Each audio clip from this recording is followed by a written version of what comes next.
আসসালামু আলাইকুম। কেমন আছেন আপনারা? আশা করি ভালো আছেন। আলহামদুলিল্লাহ আমি ভালো আছি। তো দেখেন মুরগিগুলো কোথায় উঠে আছে আর যে ওরা একসাথে বসে গল্পগুজব করছে। দেখেন এই যে একসাথে বসে আছে আর কিছু মুরগি নিচে, এই যে সাদা সেই আক্রমণ করা মোরগ আর যে সাদা সেই মোরগটি এই যে দেখেন জিম পেরে নিচ্ছে না, পারিনি। মাশাআল্লাহ মুরগিগুলো সুস্থ স্বাভাবিক আছে। তো এই মুরগিটা যে দেখছেন এটা বসে আছে। তো এই যে যে জায়গা এইগুলো একদম গরম হয়ে আছে। দেখেন এই যে দুইটা মুরগি বসেছে, এটা বেশি দেখেন যে বসে আছে, ডিম নেই, এই যে ডিম নেই তারপর বসে আছে। তো দেখি যে একটি মুরগি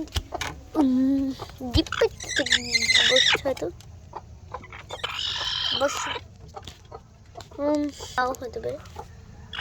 তো ক্যামেরাটা অফ হয়েছিল, অনেক মাংস ঢুকেছে না, যাই হোক এখানে কোনো ডিম নেই।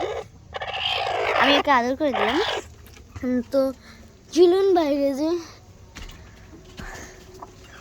তো এবার আমরা এই যে চারিপাশে দেখছি,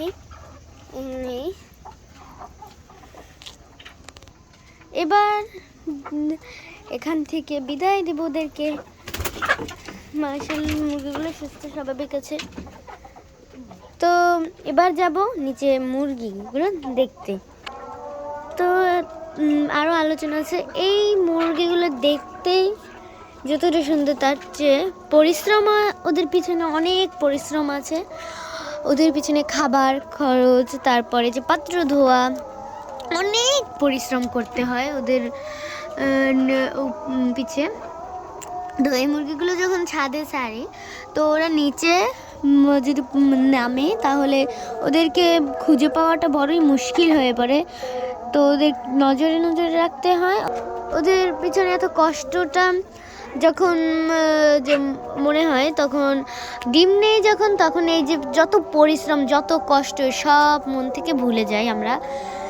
যে ভালো লাগে ওই জিনিস নিয়ে যে ডিম নেই, আমার ডিম নিতে ভালো লাগে, তাই পরিশ্রমটাকে ডিমের সাথে তুলনা করে সেটাকে বাতিল করাই যায়।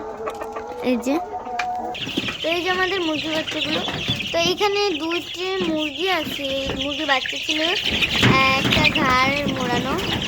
তো দুঃখজনকভাবে মুরগি বাচ্চাগুলো যে দুইটা মারা গেছে। তো এমনি অসুস্থ হয়ে মারা গেছে। তো মাশাআল্লাহ এগুলো আলহামদুলিল্লাহ আল্লাহর রহমতে সুস্থ আছে, ওদের কোনো অসুবিধা হয়নি, ওরা অসুস্থ নয়। তো ওদেরকে কালকে আমরা ছাদে উঠাবো, তো সে ভিডিওটা আগামীকালই দেখা যাবে। তো এদেরকে ছাদে উঠিয়েছিলাম, তো ওরা ধীরে ধীরে বড় হয়ে যাচ্ছে, দেখতে অনেক সুন্দর লাগছে। যে সাদা হাঁসের ছাদটা ভালো লাগে। এই যে দেখেন, তো 4টা ওদের ভিতর থেকে আমরা বেচে দিয়েছি, বিক্রয় করেছি। যে মাশাআল্লাহ সুস্থ আছে। তো আগামী চ্যানেলে আবার আপনাদের সাথে দেখা হবে। আজ এই পর্যন্ত। আমাদের ছোট্ট চ্যানেলটিকে লাইক সাবস্ক্রাইব করবেন। বাই বাই, আল্লাহ হাফেজ, আসসালামু আলাইকুম।